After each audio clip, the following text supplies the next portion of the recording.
Buenos días, buenas tardes y buenas noches a quienes habitualmente seguís La Brújula Biológica, este canal de YouTube que va profundizando en la asignatura de Biología de segundo de bachillerato y que tiene en la defensa de la naturaleza uno de sus principales argumentos.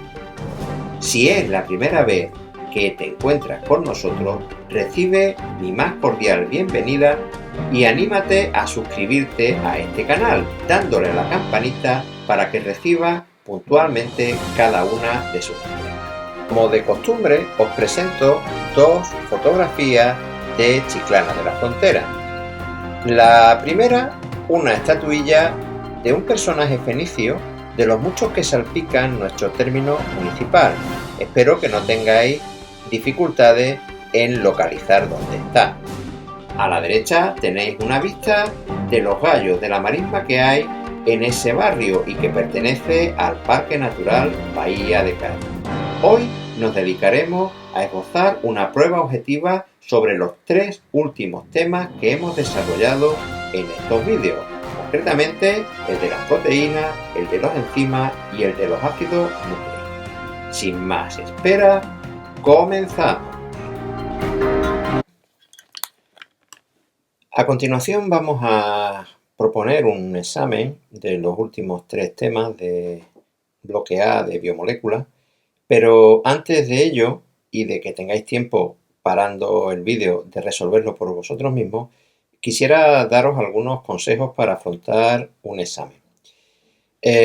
Lo primero es que no es lo mismo prepararse un examen tipo test que prepararse un examen de preguntas de desarrollo o uno que sea de problemas, de preguntas de relacionar, de en fin, esquemas, mudos.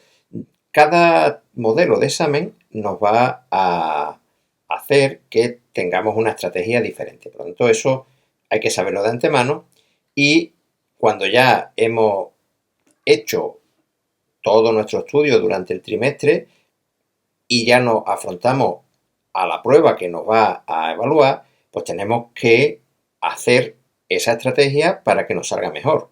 Es decir, eso es como en cualquier otra faceta de la vida. Cualquier equipo de fútbol, de baloncesto, de lo que sea, aparte de que se entrenen en general, pues siempre estudian al rival y ven cómo tienen que jugar cada partido. Es importante acudir al examen descansado. Quiere decir, no es conveniente pegarse a atracones la última noche o levantarse especialmente temprano. Hay que acudir descansado, pero activo. Tampoco quiere decir que no se estudie el día antes y que no se pueda repasar, pero es conveniente que en el examen estemos bien físicamente y mentalmente.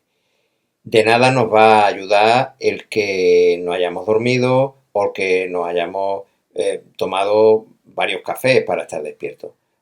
El examen es uno de los momentos en los que más se aprende y para ello tenemos que tener la mente dispuesta a ese trabajo.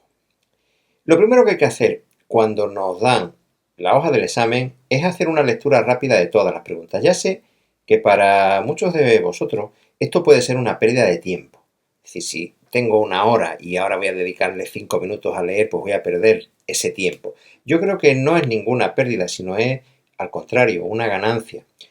Leer el examen completo, aunque sea de una forma no detallada, pero que nos dé una idea de las diferentes preguntas, es una buena estrategia para comenzar. Vamos a poder valorar qué es lo que mejor no sabemos, vamos a poder saber también cuánto vale cada una de las preguntas y de sus apartados y nos vamos a poner ya en situación antes de comenzar a escribir. Yo creo que lo más adecuado es hacer esta lectura, aunque nos lleve un tiempo que no debe ser superior a esos 5 minutos que digo, más si el tiempo que tenemos no es especialmente amplio. Con esta primera lectura vamos a calibrar la dificultad que tiene el examen, que tiene sus diferentes apartados y el tiempo que nos puede llevar cada una de esas preguntas. Es importante saber lo que valen. Normalmente en los exámenes suelen poner la puntuación que tiene cada apartado Y nosotros ya sobre la marcha o con un folio que tenemos que tener auxiliar, podemos diseñar una planificación con el tiempo aproximado que nos va a llevar cada cosa. Por ejemplo, ahora lo vamos a hacer en el examen que os voy a proponer, porque hay además preguntas de diferente tipo que van a desarrollar diferentes destrezas y que necesitan tiempos distintos también.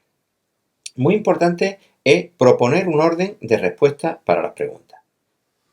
Siempre se puede cambiar el orden de las preguntas, a no ser que, bueno, pues por cualquier circunstancia eso no lo nieguen, pero en general eso va a ser como algo muy respetado por todo el mundo. ¿Y por dónde debemos empezar? Pues en principio lo más lógico es hacer primero las preguntas que nos sabemos mejor.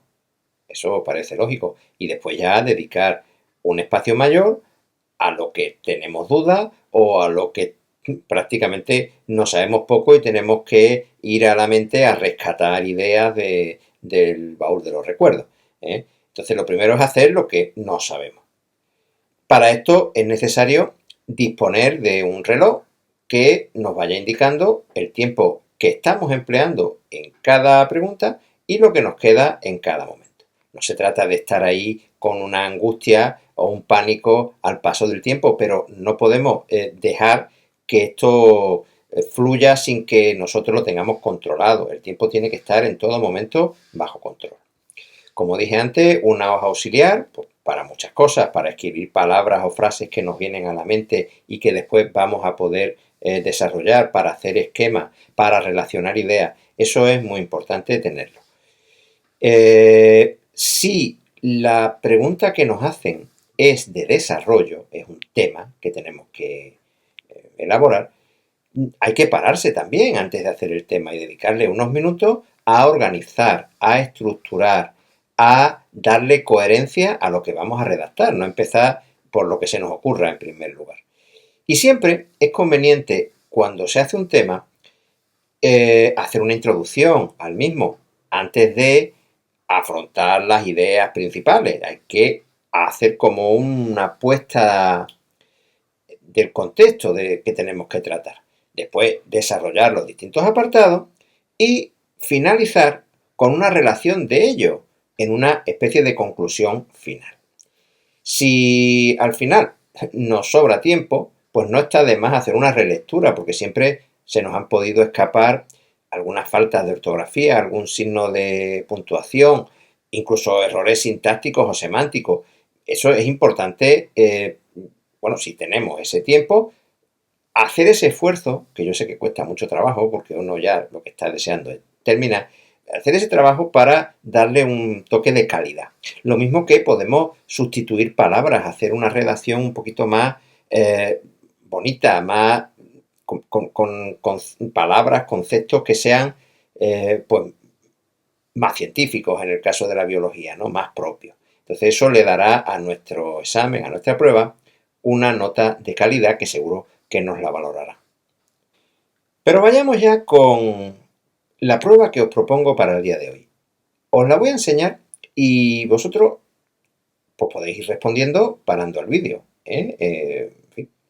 Y después pues yo haré un ensayo de respuesta que podéis considerar. Pero al principio lo más prudente es leerlo y tratar de buscar respuestas a lo que hemos estado diciendo, a qué orden vamos a llevar, cuánto tiempo vamos a dedicar a cada una de ellas y cómo lo vamos a estructurar. En este examen tenemos preguntas como esta, que están sacadas de la PEBAU de los últimos años, que son cortas, vamos a decir, además están muy bien pautadas, tienen diferentes apartados, cada uno de ellos con su puntuación, y que en principio no nos tienen que llevar más allá de 5 minutos su respuesta. Supongamos que tenemos una hora o tenemos hora y media, pues habrá que ver de qué forma distribuimos nuestro tiempo. Pienso que con una pregunta de este tipo, pues a lo mejor decimos, esto parece bastante complicado, lo voy a dejar para el final. Bien, pero aunque eso fuera así, no nos debe llevar más allá de 5 minutos una pregunta de este tipo. Si vamos más abajo, veremos que las siguientes también del mismo estilo. Podemos leerla, parar el vídeo y tratar de responder. Son respuestas cortas las que se nos pide aquí, no hay que escribir el Quijote. Si nos dice indique el tipo de molécula que representa, pues tendremos que poner qué es. No hacer una redacción como la que nos van a pedir cuando nos propongan el tema. Son cosas concretas, son palabras. Nombre los componentes representados. Nombrar es poner el nombre. No es ahora hacer oraciones, frases al respecto. ¿Qué enlace une a los componentes representados? Pues hay que poner el nombre del enlace. Bien, pregunta 2. Vamos a la pregunta 3, pues del mismo estilo, con su apartado. Todas valen un punto, lo que pasa es que cada apartado además está valorado independientemente. Podéis parar el vídeo y hacerla. Número 4.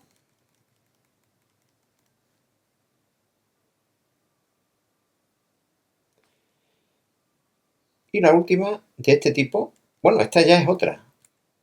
Aquí tenemos otra pregunta que ya vale 2 puntos y que es distinta de las anteriores. Ya es una pregunta de relación en la que tenemos que completar una tabla que nos han dado. Entonces a esta quizá haya que dedicarle un poco más de tiempo. Los temas son bastante generales. Las estructuras de las proteínas y la reacción enzimática, complejo enzima-sustrato, especificidad y cinética enzimática.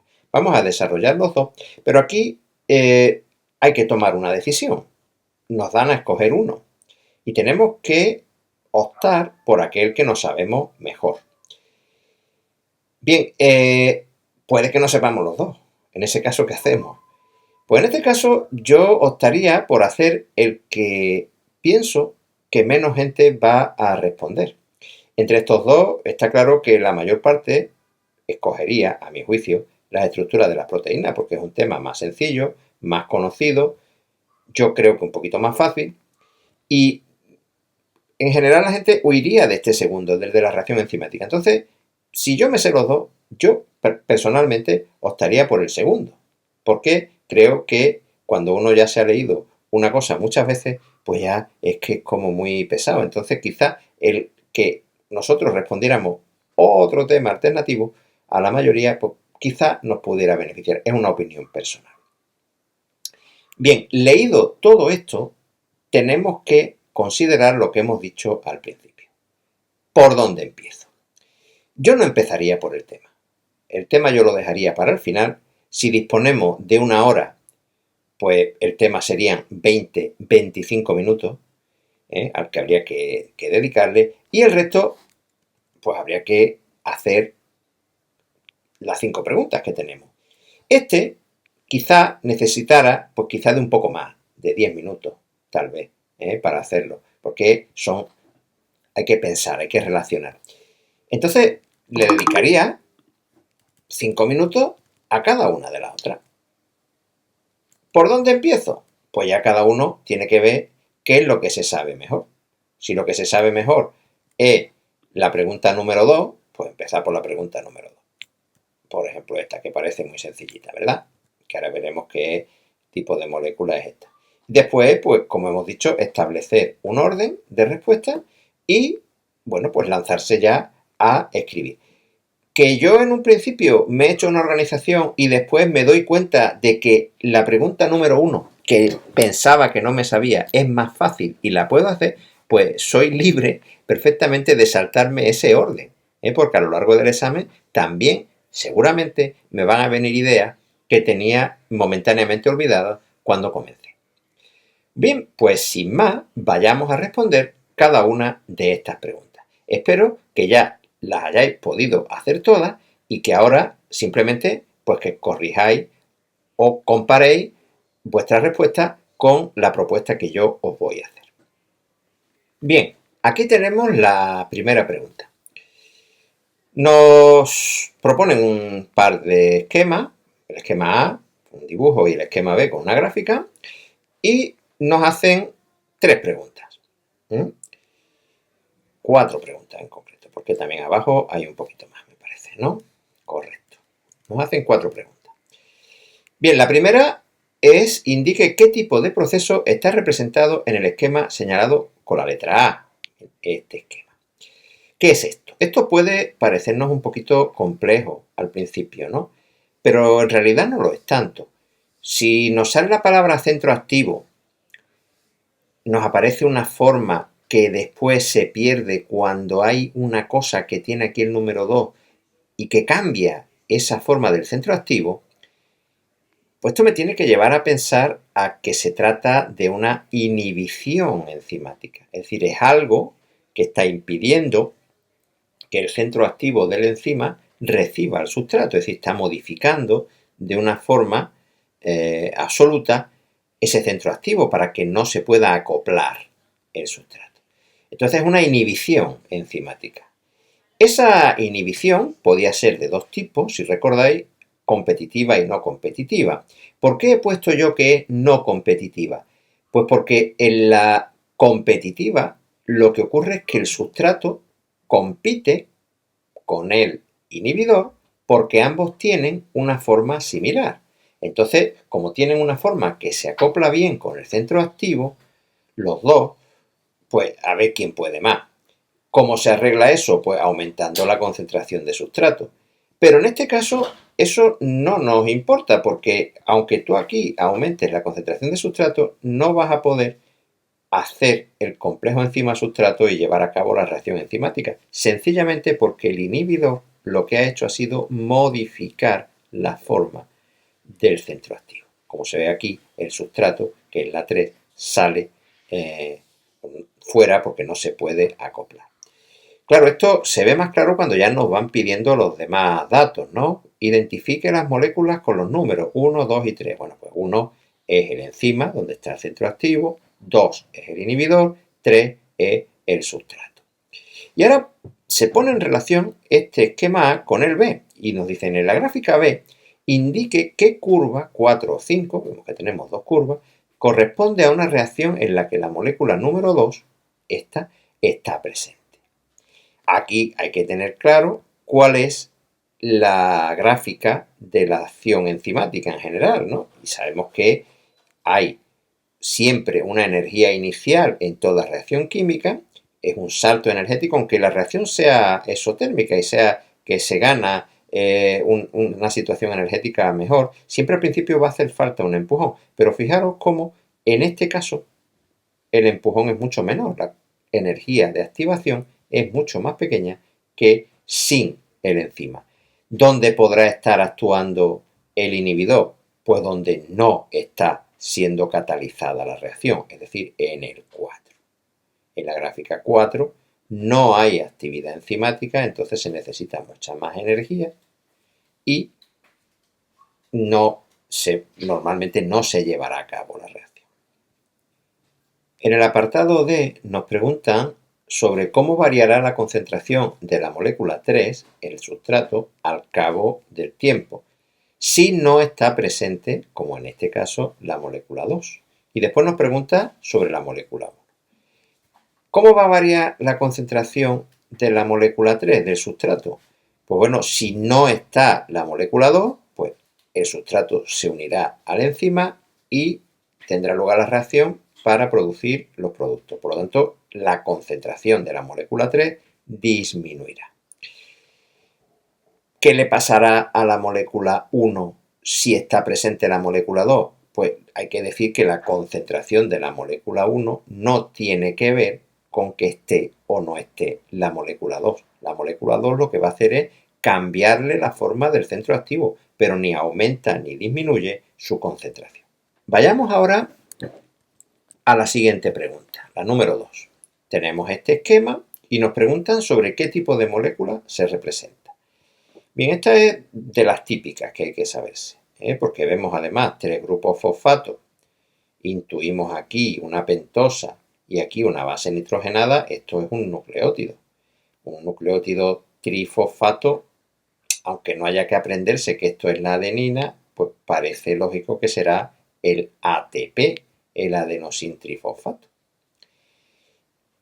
Es decir, es el que nos piden reconocer, no nos piden formularlo, sencillamente identificarlo. ¿Cuáles son sus partes? La 1, la 2 y la 3. Bueno, pues la 1 será la base púrica, que es la adenina. La 2 o el 2 será la pentosa, que en este caso es la ribosa. Si fuera la desoxirribosa sería aquí H, de este carbono. Y el 3 pues representa las 3 moléculas de fosfato. ¿Qué enlace une los componentes representados con los números 2 y 3? Este enlace nos están preguntando aquí.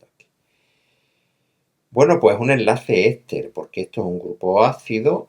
Aquí hay un carbono que tiene un grupo alcohol, ácido más alcohol, éster más agua. Entonces esto es un éster. Y por último nos preguntan sobre las funciones que pueden realizar las moléculas de este tipo. Esto es un tipo de molécula que hemos dicho que se trata de un nucleótido, pero es un nucleótido que no forma parte de los ácidos nucleicos, ni del ADN ni del ARN. Entonces, en este caso, el ATP es un nucleótido que tiene una función energética, es la moneda energética del metabolismo celular. Se transforma en ADP y desprende la energía correspondiente. Son estos enlaces que hay entre los grupos fosfatos los que son ricos en energía, entonces se rompe por aquí y se desprende una gran cantidad de energía. Habría que decir otra función, hemos puesto una, ¿no? Esta es la función energética. Hay otros nucleótidos, como por ejemplo el NADP, el NAD, el FAD, el FMN, que son transportadores de electrones, como veremos cuando estudiemos el metabolismo. Entonces, esto con estos dos apartados se responde esta pregunta. Vayamos a la siguiente, la pregunta número 3. Tenemos otro esquemita a la derecha y nos van haciendo preguntas sobre él. ¿Cuál es el nombre de la proteína en su conjunto? Bueno, esto es una glucoproteína porque tiene una parte glucídica que intuimos por este hexágono que hay aquí en la parte de abajo, la parte B. La parte B, la parte 2, vamos a decir, es la parte glucídica, un polisacárido pequeño ramificado, y esto que empieza con un extremo N terminal y aquí a la derecha tenemos un extremo carboxilo terminal, pues no puede ser otra cosa que una cadena proteica. Entonces, glúcido y proteína, glucoproteína. Las partes, pues ya la hemos dicho, la 1 es la proteína, una cadena polipeptídica plegada, y la 2 es un polisacárido pequeño ramificado. Podríamos pensar que es un oligosacárido, pero si nos ceñimos a la definición que hemos dado, el oligosacárido tiene entre 2 y 10 monosacáridos, entonces este tiene más, pues lo consideramos un polisacárido pequeño y ramificado. ¿Cómo se denominan las unidades estructurales que forman estas moléculas? Las que están señaladas con A y con B. Vale, la A está señalando a ASN, que es un aminoácido de los muchos que formarán esta cadena polipeptídica, esta proteína. La B, pues sabemos que es un hexágono, pues será un monosacárido. Probablemente pues sea una hexosa. Con eso es suficiente. En el A, que son proteínas, pues están formadas por aminoácidos. En el B, que es un polisacárido, estarían formados por monosacáridos. ¿Por qué tipo de enlace están unidos los monómeros de la molécula 2? Bueno, pues si estos son monosacáridos, como bien recordaréis, el enlace que unía a los monosacáridos se llamaba O-glucosídico. Y nos pregunta ahora por la parte 1, ¿cuál es el nivel estructural que presenta esta molécula? Pues recordemos que las proteínas tenían estructura primaria, secundaria, terciaria y algunos hasta cuaternaria. Esta proteína la vemos bastante plegada, tiene un aspecto así como globular. Esto requiere tener estructura primaria, que la tienen todas, estructura secundaria, que no nos aparece aquí, parecería un poco como, no sé si quiere indicar una lámina plegada, una hélice, pero en cualquier caso lo que aquí vemos es una estructura terciaria, es un replegamiento, Estas partes unen aminoácidos que están muy alejados unos de otros, por puentes disulfuro, por fuerzas de Van der Waals. Esto es una estructura terciaria, simplemente nos pregunta el nivel estructural, no nos pide que lo desarrollemos. En la pregunta número 4 nos proponen hasta 6 moléculas y nos hacen una serie de preguntas sobre ellas. Indique los números cuyas fórmulas se corresponden con las siguientes moléculas. Pues tenemos que buscar la fructosa, la glucosa, la triosa y la desoxirribosa. Bien, la glucosa, pues tenemos que saber que es un hexágono. No tenemos que formularla, insisto una vez más, pero sí tenemos que reconocerla, que identificarla. Entonces, de todas las que hay aquí, el único hexágono es este, pues lógicamente el número 2 es la glucosa. Después, el número 1 es una triosa porque tiene 3 carbonos y tiene este grupo aldehído y los grupos alcohol. Entonces, no puede ser otro. Los demás no tienen esa estructura de monosacárido. La triosa es el número 1. La desoxirribosa, que puede tener algún problema, porque claro, sabemos que la desoxirribosa es la que forma el ADN. Sabemos que es una pentosa, pues podía ser esta o podía ser esta, pero aquí hay 6 carbonos y aquí hay 5. Y además aquí vemos HH, que es lo que os decía antes, con la base, cuando hablábamos del nucleótido, ¿no? del ATP. Este HH ya nos está dando la pista clave de que es la desoxirribosa, el número 4. Y después la fructosa, sabemos que es una hexosa y este tiene 6, porque contemos aquí 1, 2, 3, 4, 5 y 6 carbonos. Y además, pues debemos saber que la fructosa es una furanosa, es decir, que tiene esta estructura de furano de pentágono. Cite 2 moléculas entre las representadas que podrían formar parte de un disacárido y una de un desoxirribonucleótido. El disacárido, pues se puede formar, pues, sabemos uno muy claro que es la sacarosa, el azúcar de mesa, por la glucosa y la fructosa. ¿Podríamos formar un disacárido entre la desoxirribosa y la glucosa? Pues quizás sí, pero vamos a lo seguro. Sabemos que hay un disacárido muy importante, que es la sacarosa, que está hecho con glucosa y fructosa. No nos compliquemos la vida. Y después, evidentemente, desoxirribonucleótido, pues requiere desoxirribosa. Este sí que es unívoco. Solamente con la desoxirribosa podemos hacer un desoxirribonucleótido. Nos pregunta que identifiquemos qué tipo de molécula entre las representadas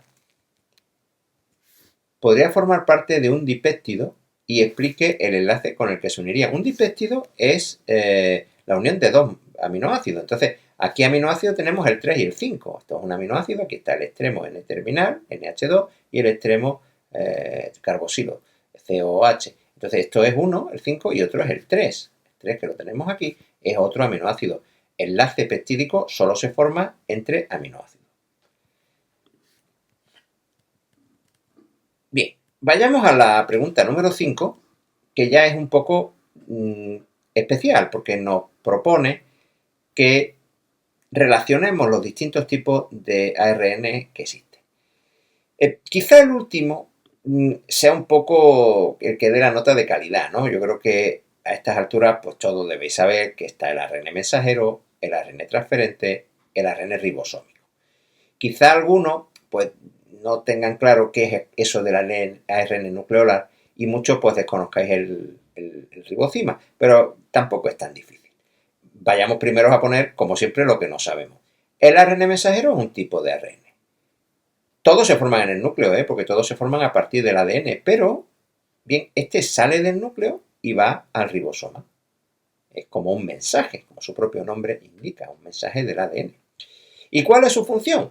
Pues es un mensaje de un gen concreto del ADN, de los miles y miles de genes que tenemos, pues es una copia en ARN de ese gen que va a ir al ribosoma para codificar una proteína determinada. Es decir, necesitamos queratina para el pelo, para la uña.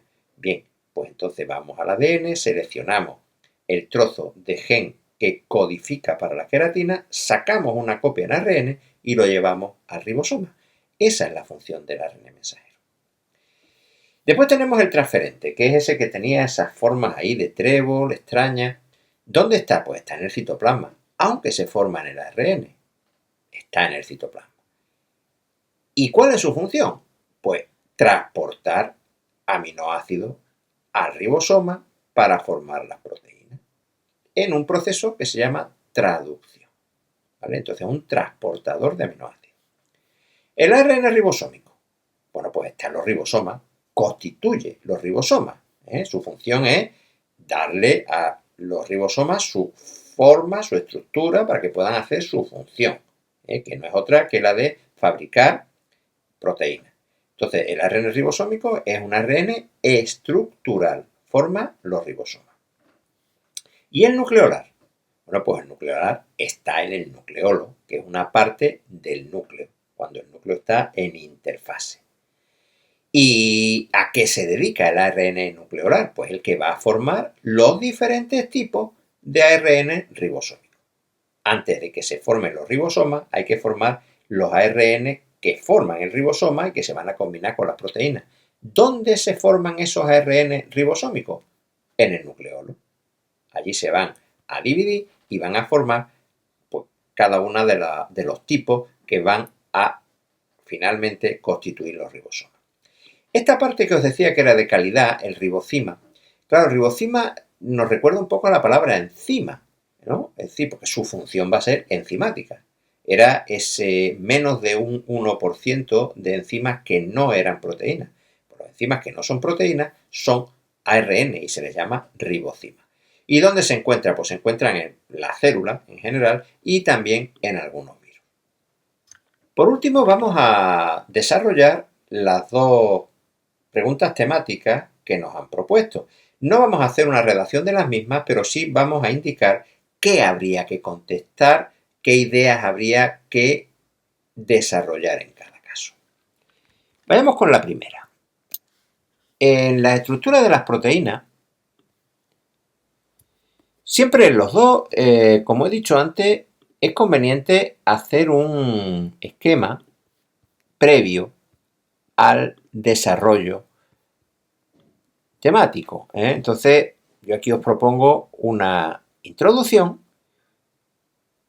en el que, por ejemplo, en el caso de las proteínas, pues definamos un poco qué son las proteínas. Pues las proteínas son biomoléculas, son moléculas muy grandes, de carácter polimérico, es decir, están hechos de monómeros y esos monómeros son los aminoácidos que se unen por enlace peptídico.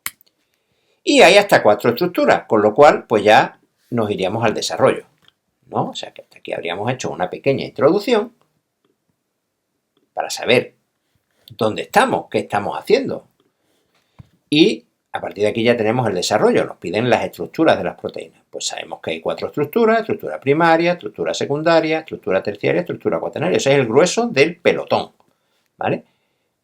Esto sería la parte importante, pero no podemos empezar a escribir sobre la estructura primaria de las proteínas si antes no hemos dicho unas palabras introductorias sobre ello. No se trata ahora de desarrollar el enlace peptídico a fondo, ni cómo son los aminoácidos y sus propiedades ácido-base. No es eso, pero sí tenemos que mencionarlo. Sobre la estructura primaria, yo, por ejemplo, creo que es muy importante destacar que depende las demás de ella, es decir, de qué aminoácidos componen esa estructura primaria y cuál es su secuencia, cuál es el orden de los aminoácidos. Y que un cambio en ese orden pues supondría un cambio en la estructura secundaria, terciaria y cuaternaria y probablemente pues una función que no se podrá hacer. Si la proteína no tiene su forma, no puede realizar su función. Entonces yo incidiría mucho en la importancia que tiene la estructura primaria para la organización final de la proteína y poner énfasis en la secuencia de los aminoácidos, que viene derivada de la secuencia de nucleótidos del ADN que va a formar el ARN mensajero correspondiente, que acabamos de ver en la pregunta anterior, y va a determinar la proteína finalmente en los ribosomas. Después, en la estructura secundaria, si tengo habilidad para dibujar, pues haría un esbozo de alfa hélice y de beta lámina plegada y hablaría sobre los enlaces que las estabilizan, que son los puentes de hidrógeno, hablaría sobre las distancias que hay en las vueltas de hélice, los aminoácidos que entran en cada vuelta de hélice, etc. Hablaría también de las formas paralelas y antiparalelas de la lámina plegada y señalaría también, finalmente, algunas estructuras secundarias extrañas, como pueden ser la hélice de colágeno. Sí que le daría importancia a los puentes de hidrógeno, que son los enlaces intermoleculares que mantienen esta estructura secundaria. En la estructura terciaria, importantísimos los tipos de enlaces que las estabilizan, los puentes disulfuro, los puentes de hidrógeno, las fuerzas de Van der Waals, las interacciones iónicas. Señalar que en la estructura terciaria podemos tener partes con alfa hélice, partes con lámina plegada y que pueden estar alternas o en distintas zonas de la molécula, y hablaría un poquito de los dominios, de esas estructuras constantes que aparecen en muchas proteínas y que han mostrado una eficacia biológica a lo largo de la evolución. Finalmente, pues hablaría de la estructura cuaternaria, de los protómeros, de los tipos de enlace también que las estabilizan, y pondría ejemplos como puede ser la triple hélice de colágeno o la hemoglobina, sencillamente. Y por último, no dejaría el tema sin una conclusión, o sea, haría confluir todo lo que he explicado en la importancia o la relevancia que tienen las estructuras para el funcionamiento de la proteína. Incluso me atrevería a señalar, si tengo tiempo, lo que ocurre cuando estas estructuras se pierden, pues por altas temperaturas, por ácido, por agitación mecánica, con lo que hemos llamado la desnaturalización. Bien, y vayamos finalmente con el último de los temas, el de la reacción enzimática. A diferencia del primero, aquí nos piden que hablemos concretamente de cosas.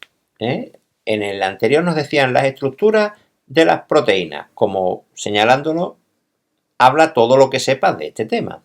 Aquí nos dicen la reacción enzimática, pero nos apostillan complejo enzima-sustrato, especificidad y cinética enzimática. Sabemos que la reacción enzimática contiene otros apartados, como puede ser la inhibición, que hemos visto en la pregunta número 1, o el alosterismo. ¿Quiere decir eso que no debemos hablar ni de inhibición ni de alosterismo? Yo creo que no. Hay que citarlo, hay que citar esos tres aspectos, pero desarrollar los que nos piden y tratar de relacionarlos. Pero no nos están diciendo que hablemos de alosterismo y de inhibición. Tenemos que señalarlo y, si queremos, definirlos un poco, pero no desarrollarlos a fondo. Como en el caso anterior, pues habría que hacer una pequeña introducción. Antes de hablar de la reacción enzimática, pues debemos definir qué es una enzima.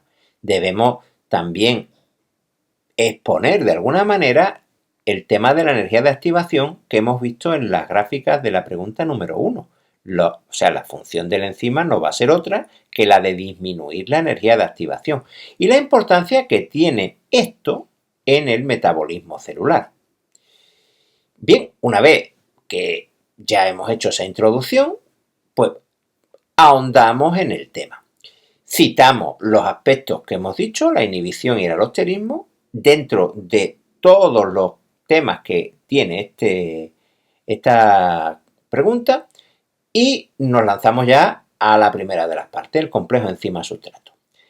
En este tema en concreto es muy importante hacer esquemas, hacer dibujos de cómo el enzima encaja con el sustrato a través del centro activo, de cómo se forma el complejo enzima-sustrato y cómo al final se forman los productos.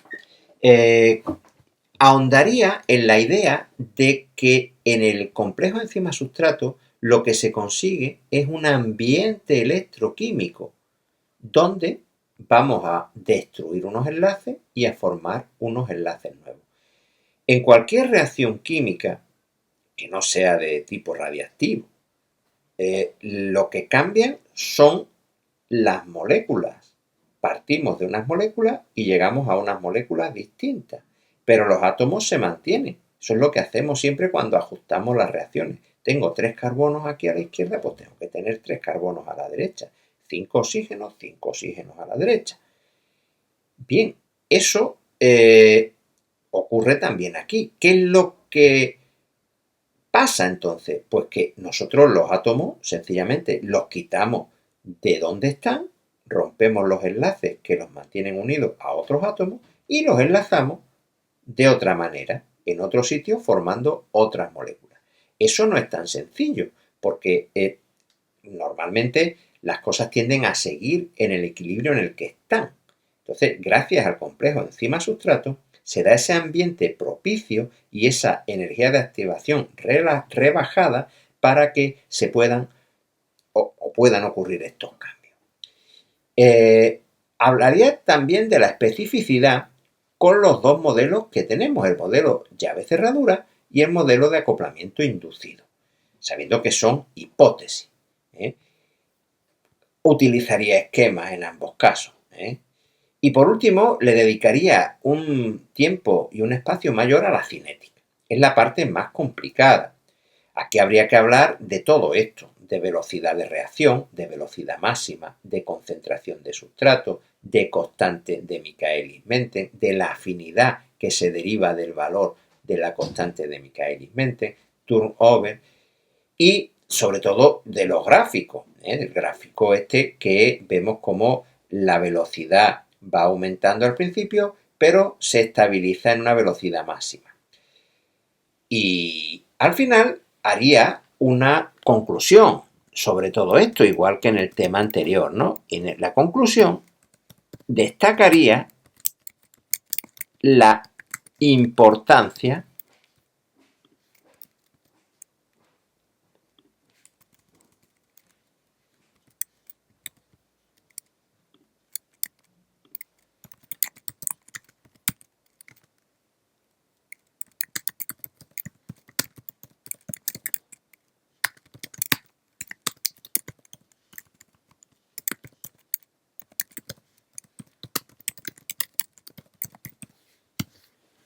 En la conclusión destacaría la importancia de la acción enzimática en la organización del metabolismo. Pensemos que en una célula pueden tener lugar decenas o centenares de reacciones y que cada una de ellas tiene que tener lugar en el momento y en el tiempo adecuado, no en cualquier caso.